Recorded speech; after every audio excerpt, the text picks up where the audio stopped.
안녕하세요. 최근에 이제 직장 다니시는 분들을 몇 분 이제 만날 기회가 있었는데 그분들의 공통점이 회사를 가급적 좀 빨리 그만두고 싶어 하는 공통점이 있었습니다. 그리고 또 며칠 전에 만났던 분한테는 이런 질문을 들었거든요. 제가 기억력이 안 좋아서 여기 좀 필기 좀 해놨습니다. 좀 읽어볼게요. 회사 일도 중간 이상은 하고 싶고 투자 공부도 열심히 하고 싶은데 퇴근하면은 녹초가 되어서 투자 공부를 할 시간이 전혀 없다. 이런 경우에는 도대체 어떻게 해야 됩니까? 하는 질문이 하나 있었고요. 그 다음에 이제 또 약간 제가 답변 드리는 맥락에서는 비슷한 답변이 나올 수 있는 것이었는데 약간 좀 질문 자체는 다른 질문이 하나가 뭐가 있었냐면 분기 실적을 열심히 추적해서 분기 실적에 따라서 매매를 열심히 해야 되냐, 그래야 실적이 좀 파워풀하게 나오냐, 뭐 그런 질문이 있었습니다. 그리고 아까 처음에 말씀드렸듯이 직장 다니신 분들이 대부분 회사를 그만두고 싶어 하시고요. 그리고 좀 재밌는 건데, 이건 뭐 이제 제가 표본이 적어서 그렇다고 확정할 수는 없지만, 좀 만나 뵀던 분들이 재밌게도 다들 대기업에 다니시는 분들이세요. 실제로 이렇게 제 블로그나 이렇게 투자를 통해서 연락이 닿으신 분들을 보면, LG그룹이나 삼성그룹이나 현대차그룹이나 또 친한 형님 두산, 이런 이제 대기업에 다니시는 분들이 좀 많으시고, 또 대기업에 다니시는 분들이 회사를 그만두고 싶어 하세요. 제가 생각하기로는 이제 대기업에 있으면 급여가 많으니까 잉여 소득이 많아서 투자할 기회도 좀 많지 않나. 그리고 그 남들보다 잉여 소득이 조금 많다고 해도 인생을 바꿀 정도는 아니니까 회사를 그만두고 싶어 하시는 게 아닌가, 그렇게 생각을 했습니다. 일단 그 질문들에 대한 답변을 제가 그때 드렸던 거를 기억을 거슬러 올라가서 한번 정리를 했고요.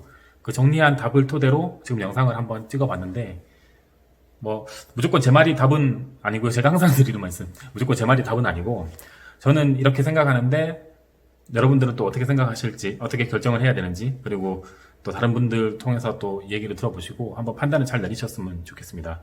그리고 제가 드리는 말씀은 프리라이더 분들한테는 해당 안 됩니다.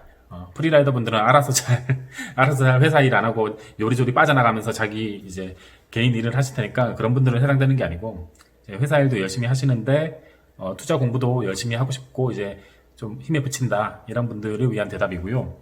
먼저 제가 정규직으로 일할 때를 기억을 좀 더듬어 보면, 문득 이런 장면이 떠오르는데요.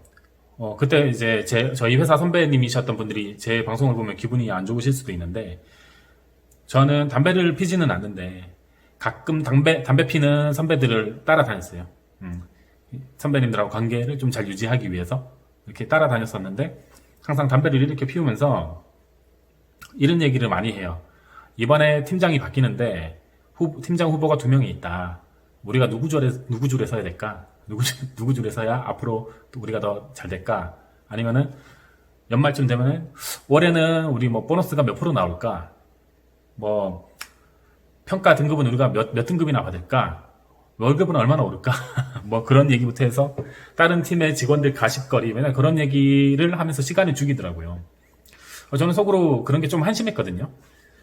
왜 한심했냐면, 그게 안 중요한 건 아닌데 그럴 시간에 조금 더 생산적인 일들을 할 수 있고 생산적인 생각으로 내 미래를 준비해 나갈 수 있는 건데, 너무 그런데 매몰돼서 시간을 허비하는 게 아닌가, 뭐 그런 생각이 들었었습니다. 왜 저런 거에 전전긍긍하지? 회사가 내 인생을 책임져 주는 것도 아닌데, 그런 생각을 했었거든요. 그리고 항상 책을 갖고 다녔어요. 어릴 때부터 사회생활 할 때, 직장생활 할 때도 항상 책을 갖고 다녔는데, 그 책 갖고 다니는 거에 대해서 이제 좋게 봐주시는 선배님들이나 뭐 임원분들도 계셨지만, 또 나쁘게 보는 사람은 나쁘게 보고, 뭐 저는 그때 개의치 않았어요. 어차피 업무에 방해가 안 되는 선에서 제가 짬짬이 책을 읽을 수 있는 시간에는 책을 읽으려고 책을 좀 끼고 다녔거든요. 그렇게 짜투리 시간을 만들어서 책을 많이 읽어서 공부를 하는 수밖에 없고, 그리고 퇴근하면 솔직히 피곤하죠. 저도 퇴근하면 이제 막 저녁 7시, 좀 늦게 오는 날에 10시 이렇게 돼도 항상 퇴근하고 나서 조금이라도 투자 공부를 하고 회사 공부를 하고 잠을 잤어요. 네. 그러니까 건너뛰는 날은 거의 없었다고 보시면 될 것 같습니다. 왜냐면은 이 투자감이랄까, 공부도, 제가 뭐 운동을 열심히 하고 그런 사람은 아니지만 운동 열심히 하시는 분들 얘기 들어보면 그거랑 좀 비슷해요. 하루에 10분이든 30분이든 꾸준히라도 보는 게 얼마나 중요한가. 예. 그래서 저 같은 경우에는 그 투자 이론서들을 읽으면서 공부를 했지만 또 기업 분석 공부를 할 때는 회사 하나를 찍어가지고 그 회사를 계속 공부를 했어요. 그러니까 워드 프로세서 같은 거에 회사에 대한 소개나 투자 아이디어를 누적을 해가면서 뭐 한 달이 걸리든 두 달이 걸리든 그 회사에 대해서 리포트를 완성을 하고 그 회사를 공부를 하다 보면 그 회사랑 연계된 다른 회사들에 대해서 공부를 또 하면서 뻗어나갈 수 있고 또 그 회사에 소속된 그 회사가 소속된 산업에 대해서 공부를 할 수 있고 그러니까 회사 공부를 하나를 찍어서 하다 보면 계속 뻗어나가게 되더라고요. 네. 그게 이제 단기간에 되는 건 아니지만 꾸준히 했죠. 꾸준히. 그러니까 잠을 줄여서라도 하는 수밖에 없다. 예, 저는 일단 그때 만났던 분한테는 그렇게 답변을 드렸고요. 다만 이제 잠을 줄여가면서 투자 공부를 하고 뭐 다른 공부들을 하는 게 당연히 회사 본업에 영향을 미치면 안 되겠죠. 새벽에 막 4시, 5시까지 한다고 하다가 회사 가서 이렇게 꾸벅꾸벅 졸고 이렇게 하면 안 되니까 그 회사 본업은 중간 수준 이상으로 잘 해내야 돼요. 그래야지 어쨌든 지금 당장에 현금 흐름이 거기서 많이 나오실 테니까 그걸 유지는 해야 되니까요. 밸런스 조절이 중요하겠죠. 회사 일과 내가 미래를 준비하는 투자 공부의 밸런스 조절이 중요하지 않겠나 그렇게 말씀을 드렸습니다. 어쨌든 하루에 조금씩이라도 힘들어도 공부는 하고 자야 된다. 그렇게 말씀을 드렸고 그리고 나이를 먹으면 체력이 안 받쳐줍니다. 저도 20대 초반에는 진짜 며칠 동안 앉아도 끄떡 없었거든요. 근데 그게 한 30대 이제 후반으로 넘어오니까 체력이 힘들어요. 예, 아마 40대, 50대 형들은 더 힘드실 거예요. 아무리 운동하고 관리를 해도 뻔한 얘기인데 나이 먹으면 힘드니까 20대 때 시간 되실 때 바짝 공부를 하셔야 돼요. 바짝. 그때 바짝 공부해서 쌓아놓은 게 결국엔 나중에 다 이 밑거름이 되거든요. 20대 때 조금 이 투자 공부를 많이 해놓고 경험을 쌓아놓으면 뭐 내 인생이 나락으로 떨어져도 다시 그거 기반으로 일어설 수 있고 나중에 공부를 조금씩만 해도 이게 복리로 쌓이기 때문에 투자 지식하고 공부는 갈수록 누적됩니다. 누적돼서 나중에는 죽도록 공부하지 않아도 되니까 가급적 젊을 때 몸이 체력이 받쳐줄 때 열심히 하는 게 좋지 않겠나 그렇게 말씀을 드렸었고요. 그리고 집이 만약에 보시는 분들이 집이 좀 사시는 분들이다. 뭐 결혼하면 엄마가 집 얻으라고 몇 억씩 해줄 수 있고 뭐 주식 투자한다고 몇 천만 원, 뭐 5천만 원, 1억 줄 수 있다. 그런 분들은 제 영상을 안 보겠죠? 보려나? 그러니까 집이 좀 사는 집이면 제 영상을 보시지 않을 것 같은데. 그러니까 아무래도 돈 벌려고 좀 이렇게 열심히 하시려고 하시는 분들이 제 걸 보고 공부를 하실 텐데, 사실 만약에 우리 집도 별로 못 살고 나한테도 돈 나올 구멍이 없고 그렇다고 내 주변에 누가 도와줄 사람도 없으면 방법 없습니다. 이거는 방법 없어요. 그냥 이악 물고 열심히 하는 수밖에 없습니다. 예, 그렇지 않습니까? 방법이 없습니다. 그리고 좀 이거 남들이 술 먹고 놀러 다니고 돌아다니고 뭐 할부로 외제차 끊어서 타고 다니고 연애하고 물론 그런 추억도 쌓는 게 중요하긴 한데 좀 그런 거 부러워할 필요는 없어요. 저는 좀 부러워할 필요 없다 생각하거든요. 그런 시간에 투자 공부, 기업 공부를 하는 건데 초반에 바짝 해놓으면 나중에 그게 다 자원이 되니까 뭐 죽도록 하는 게 몇십 년 할 필요는 없잖아요. 초반에 바짝 쌓아놓기만 하면 되는데 제 경우에는 막 직장 선후배들 뭐 술 먹으러 다니자 연락도 오고 주말에 뭐 골프 치러 가자 그런 연락도 오고 했었는데 그런 건 하나도 안 갔습니다. 예. 그런 걸 가면은 회사 선배들하고 관계도 좋아지고 뭐 더 하겠지만 저는 회사 안에서 하는 관계 이상으로는 하진 않았거든요. 밖에서는. 왜냐면은 내가 주말에 하고 싶은 이제 공부가 있고 해야 되는 것들이 있는데 직장 선후배 동료들하고 농담 따먹게 하고 술 먹으러 다니고 그렇게 시간 다 써버리면 미래를 준비하는 시간이 없잖아요. 그냥 시간 죽이는 거고. 그리고 그분들 그 회사에 이제 체화된 분들 특징이 회사가 직장을 평생 자기 자리를 보장해줄 줄 알아요. 그래서 자기가 서서히 그 뜨거운 물로 올라가는 온도로 올라가는 뜨거운 물에 있는 개구리인지 모르고 그냥 넉넉히 사시는 분들이 많아요. 저는 이제 내가 언젠가는 이 회사를 자의로 떠나든 타의로 떠나든 떠날 날이 머지않아 온다는 그 느낌이 있었어요. 뭐 아무리 다녀봤자 뭐 40대 50대 때 나와야 되지 않겠습니까? 그래서 좀 미리미리 준비를 하는 입장이었고요. 나가서 이제 자영업 하는 것보다는 투자하는 게 좋겠다 해서 투자 공부를 했고 그리고 직장 인간관계를 중간만 하면 된다고 생각하는 게 너무 막 못할 필요도 없지만 너무 또 막 거기 에너지를 쓸 필요가 없는 게 저는 이거는 그때부터 생각을 했어요. 대학교 친구든 학교 선후배든 동료든 그 집단은 나오면 끝이에요. 끝. 잘 안 봐요. 나와서. 저는 이거를 이제 경험하면서 깨달은 게 아니고 그때도 이미 그렇게 될 거라는 걸 알고 그렇게 에너지를 아주 많이 쓰진 않았거든요.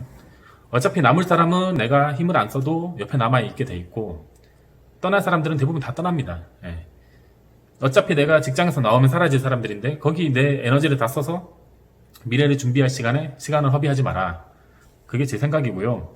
나중에 시간적인 여유가 생기거나 이제 경제적인 여유가 생기면 훨씬 더 내 주변에 사람들이 많이 생기고 그리고 뭐 살다 보면 소중한 사람들이 생겨요. 아까 말씀드렸지만 내가 굳이 노력하지 않아도 내 옆에 소중한 사람들이 내가 별말 없어도 옆에 있어주는 사람들이 생기거든요. 그래서 너무 그렇게 시간 낭비를 안 했으면 좋겠고 혹시 이제 또 부업으로 현금 흐름 만들 수 있는 분들 있죠. 저 같은 경우에는 디자인이나 개발이나 뭐 아니면 웹 퍼블리싱이라고 뭐 개발 코딩 같은 거 이렇게 들어오면은 어지간하면 다 받아서 했거든요. 왜냐면 그게 뭐 프로그램 작은 거 하나 만들거나 퍼블리싱 하나 해주거나 디자인 작은 거 하나 해주면은 돈이 뭐 몇백 이렇게 들어오니까 한 반나절만 일하면 돈이 몇백 들어오니까 안 할 이유가 없잖아요. 뭐 여러분들도 여러분들 하는 업종에서 뭔가 이렇게 돈 벌거리가 소소하게든 아니면 뭐 돈 들어오는 구멍이 생길 기회든 있다. 그럼 무조건 하세요. 시드를 벌어서 많이 주식에다 갖다가 박는 게 좋습니다. 예. 어차피 우리 인생 전체를 놓고 보면 월급쟁이라고 하면은 돈 들어올 수 있는 그 금액이 제한적이기 때문에 돈 되는 건 다 하세요. 다. 뭐 남 죽이고 사기치고 뭐 몸 팔고 이런 거 아닌 이상은 하는 게 맞다고 보고요. 좀 힘들어도. 그리고 이제 회사를 나오고 싶다고 하는 친구들한테는 제가 주로 이런 말씀을 많이 드려요. 사업을 성공한 사람들은 사업을 하라고 하죠. 당연히. 무조건 사업해. 투자를 성공한 사람들은 투자해. 사업 실패한 사람들은 야, 사업하지 마. 망해. 그게 그 반응이 당연한데 우리 무조건 자기 경험에 입각해서 이렇게 얘기를 할 게 아니라 좀 통계적으로 볼 필요가 있습니다. 그래서 그 성공한 사업가 선배들, 이제 자기 잘된 분들이나 누구 잘된 얘기를 끌어와서 하는 사람들은 무조건 긍정적으로 무조건 될 거야 하면서 무조건 당장 네 회사를 박차고 나서 네 사업을 시작해 그러죠. 물론 가능성은 그게 큰 게 맞습니다. 맞는데 저는 근데 그 사람의 특성이나 그 사람이 잘하는 거, 그 사람의 성격이나 그 사람의 취향 이런 걸 아무것도 모르는 상태에서 무조건 회사 나와서 네 사업해 이렇게 말하는 선배들은 좀 무책임한 선배들이라고 생각을 해요. 왜냐면 직장 생활이 잘 맞는 사람이 있을 수도 있거든. 그리고 회사를 나와보니까 그냥 주저앉아 버리는 사람들은 대부분이에요. 전부 다 이제 나는 대단한 슈퍼맨이다 생각하고 회사를 나오는데 주저앉아 버리는 사람들이 많아요. 그래서 사람은 각인각색인데 어찌 답이 하나겠습니까? 그래서 함부로 회사를 나와라 들어가라 이렇게 조언하기는 힘들고, 그리고 또 저 문제가 회사를 나오고 싶어 하는 사람들을 물어보면 왜 회사를 나오고 싶냐 물어보면 저는 뭐 제가 좀 힘들더라도 이런저런 사업을 해서 뭐 세상에 좋은 일을 한번 해보고 우리 세상에서 이런 게 좀 부족한 부분이 있는데 내가 그 부분을 한번 끌어올려 보겠다 뭐 이렇게 얘기하는 사람이 없어요. 아니면은 뭐 내가 하다못해 내가 지금 월급으로 뭐 1년에 한 5천을 버는데 나가서 사업으로 첫 달에 뭐 첫 해에 한 1,000만 원 벌더라도 도전해보고 5년 안에 뭐 월 한 3억을 찍어보겠다. 그런 속물적인 목표조차 없는 친구들이 대부분이고 그냥 다니기 싫어서 나온대. 다니기 싫어서. 경제적, 시간적 자유를 얻기 위해서. 그 전후가 잘못된 거죠. 그냥 그 보면 대부분 그래요. 학교 다니기 싫어하는 학생들 마냥 회사에 나가기 싫은 거예요. 그냥. 여기 저당 잡혀 있고 속박돼 있는 게 싫은 거야. 그래서 그냥 회사 나오고 싶대. 그렇게 나오면 다 망합니다. 다. 장담 안에 다 망해요. 잘 되는 사람도 있겠지. 10만 명 중에 1명. 다 망합니다. 그 사람들이 나와서 그동안 회사에서 모아놓은 돈 까먹으면서 젊을 때 잠깐은 괜찮을 텐데 재능이 특별히 없는 사람이라면은 나중에 그 회사 나온 선택을 후회할 거예요. 물론 이제 회사가 네 인생을 책임져 주지 않는다. 그런 얘기가 있죠. 그 얘기 맞습니다. 맞고 뭐 먹고 살 만큼만 월급 준다. 그 얘기도 맞습니다. 딱 먹고 살 만큼 주고 월급 떨어지면 또 월급 들어오게 하고 그건 맞고 아무리 크고 좋은 회사에 다녀도 언제든지 버려질 수 있는 게 직장인이고 구조조정으로 사라져버릴 수 있는 게 직장인이다. 하다못해 이번에 코로나 때 보셨겠지만 회사 자체가 없어져 버릴 수도 있고 그건 당연해요. 맞는 거예요. 직장인이 안정적인 위치에 있는 게 절대 아니죠. 월급쟁이가. 월급쟁이는 언제든지 인생이 꼬꾸라져 버릴 수 있습니다. 월급쟁이도. 그러나 회사를 심사숙고하라는 거는 우리들 대부분이 김택진이나 아니면 하다못해 중소기업 창업자들처럼 그렇게 대단히 뭘 실행해가지고 파워풀하게 돈을 땡겨내고 일자리를 창출하는 능력이 없는 사람들이 대부분이라는 거죠. 네, 인정할 건 인정해야 됩니다. 그리고 월급은 진짜 생계수단이잖아요. 생계수단이고 거기서 나온 생계비를 쓰고 약간 남는 게 이제 종잣돈인데 우리가 뭐 사업이나 이런 수완이 없다면은 직장에 발가락을 잘 걸쳐놓고 사이드로 뭔가 하는 게 기술이고, 그리고 아까 말씀드렸지만 어디서 돈 나올 구멍이 없다면은 방법은 아끼는 것밖에 없어요. 방법은 진짜 아끼는 것밖에 없어. 어디 돈 나올 구멍이 없는데 어떻게 해요? 돈 나올 구멍이 있으면 막 써도 되죠. 돈 나올 구멍이 없고 뭐 그러면 아끼고 그거 아낀 거 재테크 잘하는 기술밖에는 없습니다. 사업 수완 있고 돈 잘 땡기는 사람들은 알아서 잘할 테니까 이 얘기에 포함은 안 되겠지만, 아마 지금 자영업 하시거나 작은 사업체라도 하시는 분들은 공감하실 거예요. 회사에서 세후 급여 500만 원 나오는 게, 그게 나와서 내가 500만 원 벌리면 얼마나 힘든지 아실 거예요. 얼마나. 그래서 함부로 회사를 나오면 후회를 많이 하죠. 예. 그래서 제가 추천드리는 건 뭐냐면 소프트 랜딩이에요. 소프트 랜딩.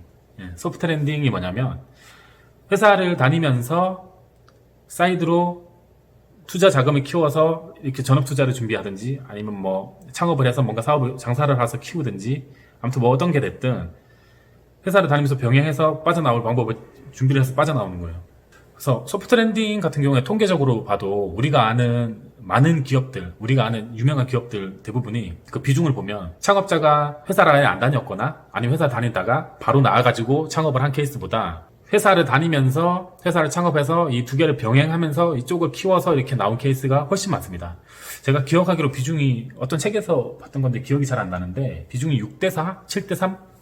그러니까 회사 직장인 하면서 나온 사람이 그 정도 됐어요. 네, 병행한 사람이. 당장 생각나는 사람이 그 나이키 창업자 필라이트. 그분이 이제 소프트 랜딩을 잘한 대표적인 사람이죠. PwC에서 회계사로 일하면서 또 오후에는 대학교에서 강의해서 그걸로 돈 벌고, 또 남는 시간에는 집에 와서는 또 나이키 창업한 거 회사 키우고, 그 세 가지 일을 동시에 한 거예요. 소프트 랜딩을 하면서 나중에 사업이 커져서 자연스럽게 나오게 되는 거죠. 저는 그걸 가장 추천합니다. 보통 사람들에게는. 예. 뭔가 사이드로 뭔가 하면서 이쪽이 커져서 자연스럽게 나오게 되는. 그게 전업투자든 사업이든 뭐든. 그거는 특별히 능력이 아주 출중하지 않아도 부지런한 사람이면 좀 확률이 높죠. 예. 근데 아예 현금 흐름 생계 수단을 끊어버리고 나오면 진짜 비참해지는 사람들 많이 봤거든요.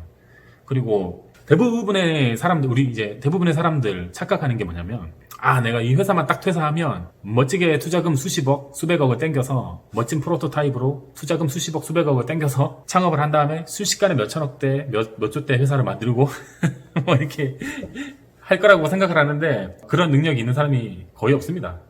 거의 없어요.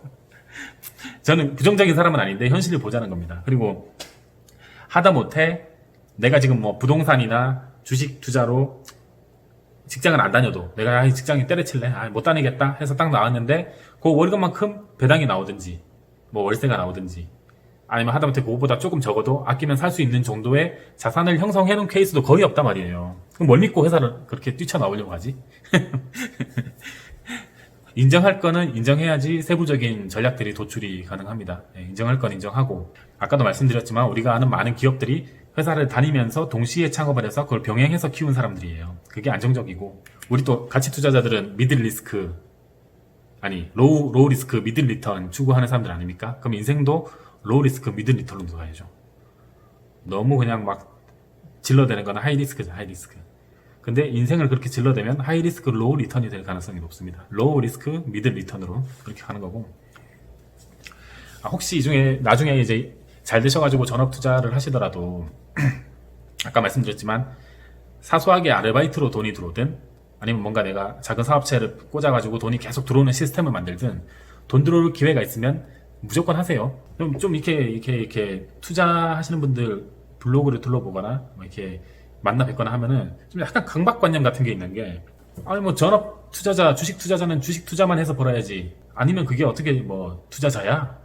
근데 저는 좀 의아합니다. 왜냐면은 주식 부자들 재벌들 보세요. 재벌들 돈 들어오는 구멍이 한두 개가 아니에요. 사업가이면서 투자자예요. 투자자이면서 사업가고 돈 되는 거 다 합니다.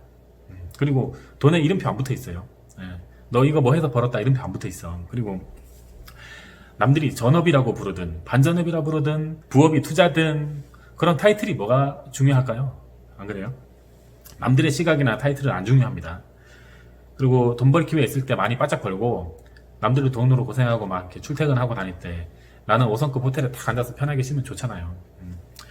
행복하게 살면 그만인 거고 남들이 한마디씩 거드는 소리 가끔 가다 달리는 뭐 악플이나 나쁜 얘기 뭐 훈수 저는 별로 그런 거 들을 필요가 없다고 생각하는 게 들을 것만 듣고 안 들을 건 걸러내야 되는 게 그렇게 나한테 얘기하는 사람들 대부분이 사실은 저한테 관심이 없어요. 없고 어떤 애정도 없이 재미로 훈수 두는 거고 한마디씩 툭툭 던지는 거예요.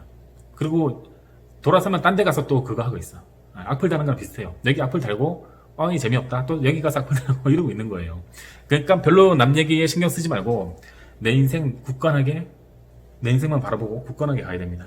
그리고 종목에 대해서 한번 얘기를 좀 할게요.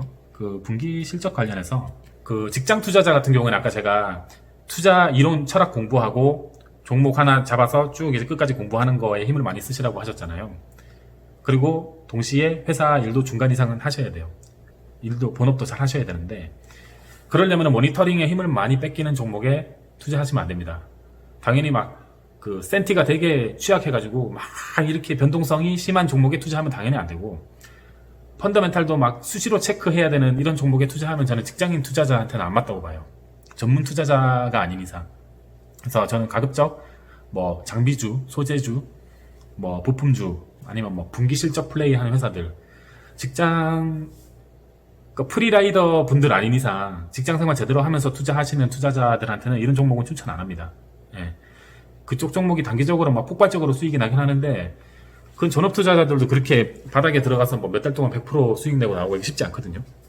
저는 삐끗하면 영원히 물려버리고 펀더멘탈 약하고 주가 변동성이 너무 세고 이게 회사의 영속성이 있을지 없을지도 모르는 그런 회사에 투자하는 건 비추고요. 추천하는 건 이제 느긋하게 투자해도 되는 종목들 있어요. 느긋하게 투자해도 한 1년 넣고 보면은 그래도 뭐 10% 20% 수익 날 수 있는. 그리고 조금 길게 보면 뻔하게 상식적으로 따박따박 성장하는 회사들 있죠. 뻔한 회사들. 그리고 외풍에 좀 덜 흔들리는 그런 회사들 추천합니다. 많잖아요. 잘 찾아보시면. 일정 구간에서 뭐 한 두세 분기 내가 수익률이 안 좋다. 아니면 분기 실적이 잠깐 삐끗했다.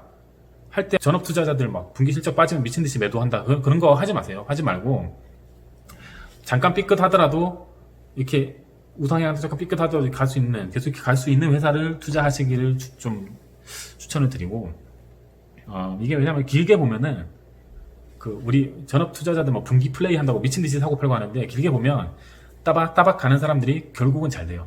이게 예를 들자면은 골프 요즘 많이 치시죠. 골프 치는 거 보면 막 화려하게 빵빵 막 질러대는 사람들이 있어요. 드라이버 300m 친다고 빵빵 치는 사람들이 있는데 그 사람도 오비 한 번 나면 스코어가 뒤로 확 빠지죠.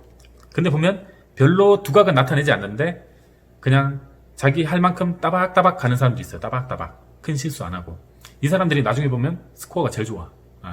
제일 좋아요. 실수가 잦은 사람보다는 따박따박 욕심 안 내고 가는 사람들이 스코어가 제일 좋고 포커도 그렇잖아요. 포커도 막 화려하게 플레이하는 사람들은 새벽에 보면 개털대가 없잖아. 근데 조용히 따박따박 돈 쓸어가는 사람들이 그 사람이 돈 다 쓸어가죠. 주식 투자도 좀 이렇게 비슷한 좀 측면이 있다고 보거든요. 막 한 1, 2년 막 미친 듯이 수익 막 500% 냈다고 자랑을 해요. 나중에 보면 그 사람 없어요. 없어. 이론적으로 그게 말이 됩니까? 따박따박 투자를 하면서 회사를 다니는 거 병행을 해도 충분히 전업 투자자 이상의 성과를 올릴 수 있다고 저는 봐요. 가끔씩 뭐 종목 내가 갖고 있는 종목이 말도 안 되게 고평가가 됐다 그러면 조금 줄여주고 꾸준히 가져간다고 하면 조금만 줄이고 이제 리밸런싱을 조금씩 할 수 있겠죠. 그 다음에 시장이 말도 안 되게 폭락을 해서 너무 싸다.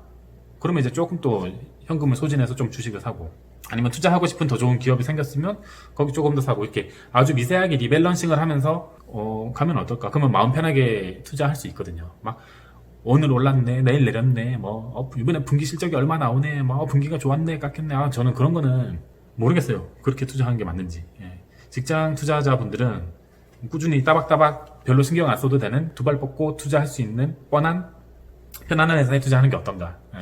그렇게 포트폴리오를 구성해 놓으면 내가 투자한 회사는 투자한 회사도 알아서 돈 잘 벌고, 내가 직장 생활은 직장 생활대로 잘하고, 또 밤에 투자 공부 열심히 하고 편안하게 가는 게 좋은 것 같습니다. 그러니까 뭐 지금껏 잘해왔고 앞으로도 잘할 것이고 브랜드같이 BM, 해자 모두 탄탄하고 꾸준히 잘하고 있는 기업, 그런 기업이 분기 실적이 잠깐 못 미쳤다고 왜 매도합니까? 오히려 분기 실적이 조금 안 좋다고 막 미친 듯이 빠졌다 그러면 더 사도 되지 않나라는 시점으로 공부를 하는 게 맞는 것 같고요. 뭐 시클리컬한 기업이나 소규모 수주 기업 이런 게 아닌 이상, 그쵸? 그리고 아까 전에 앞에 얘기하려고 했다가 빠뜨린 건데, 뭐 직주 근접 얘기 많이 하는데, 직주 근접 좋죠. 직주 근접 말이 좋지. 근데 내가 회사가 만약에 강남에 있다고 쳐봐요. 그럼 직주 근접 하려면 강남에다 집을 얻어야 되는데, 사회 초년생이 어떻게 강남에 집을 얻습니까? 뭐 해봐야 원룸 월세 이렇게 들어가겠죠? 근데 그 원룸 월세 제가 알기로는 한 달에 막 70만 원, 100만 원 줘야 돼요.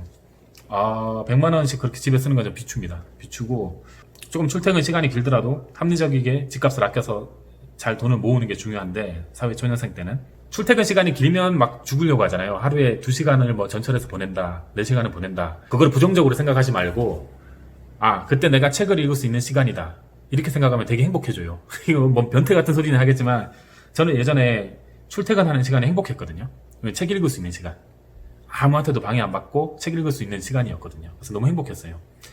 전철이고 차이고 책을 계속 들고 다니면서 봤거든요. 그때 쌓아놓은 독서 한다고 쌓아놓은 지식이 지금도 엄청 도움되고 있습니다. 만약에 차에서 전철에서 책 보는 게 힘들다 하시는 분들은 어떻게든 훈련을 하시면 익숙해지게 돼 있습니다. 하루에 2시간 출퇴근을 하는데 책을 2시간씩 보면 한 달이면 60시간, 1년이면 600, 700시간이에요. 그때 그냥 이렇게 자면서 보낸 사람, 그냥 폰게임 하면서 보낸 사람하고 책 읽으면서 보낸 사람은 2, 3년 뒤에는 삶이 달라져 있을 겁니다.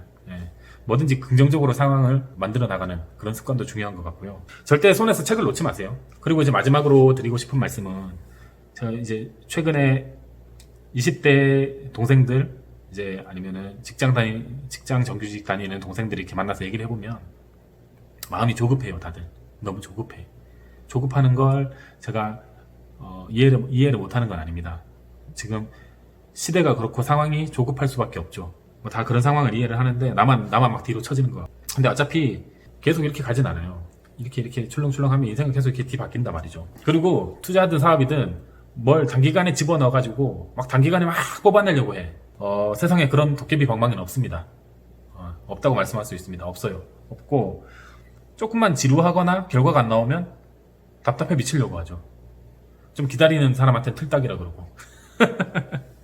그러지 말고 순리대로 하면서 조급증을 버리고 순리대로 성실하게 따박따박 하면 결국은 모든 건 다 복리입니다. 계좌만 복리로 쌓이는 게 아니고 우리 인생도 복리라서 처음에는 이게 표시가 안 날지 모르지만 갈수록 이렇게 복리로 벌어져요. 그래서 너무 조급증 가지지 말고 순리대로 잘 하면은 좋은 일이 있을 것이다, 그렇게 말씀을 드리고 싶습니다. 제 채널을 보시는 직장인 동생분들, 친구분들, 형님분들도 화이팅입니다. 다음에 또 봬요. 감사합니다. 그리고 수익률에 대해서 여쭤봤는데 제가 내용을 빠뜨렸네요. 수익률, 투자를 왜 보수적으로 해야 되냐면, 공격적으로 하다 보면 실수해갖고 그르치는 경우가 많은데, 보수적으로 하다 보면 수익률이 따박따박 나다가도 한 번씩 얻어 걸릴 때가 있어요. 얻어 걸릴 때 반드시 생기거든요. 그래서 저도 제가 목표로 하는 수익률을 투자하면서 이제 엑셀로 짧게 기록을 해둔 게 있는데, 뭐 다른 돈 많이 버신 큰 형님들에 비하면은 보잘것없지만 항상 지금까지 목표치를 초과하고 있는 이유가 뭐냐면, 중간에 우리 생각보다는 투자로 이렇게 얻어 걸리는 게 많아요. 그러니까 우리가 목표를 이렇게 세워놨으면 얻어 걸려서 이렇게 간단 말이죠.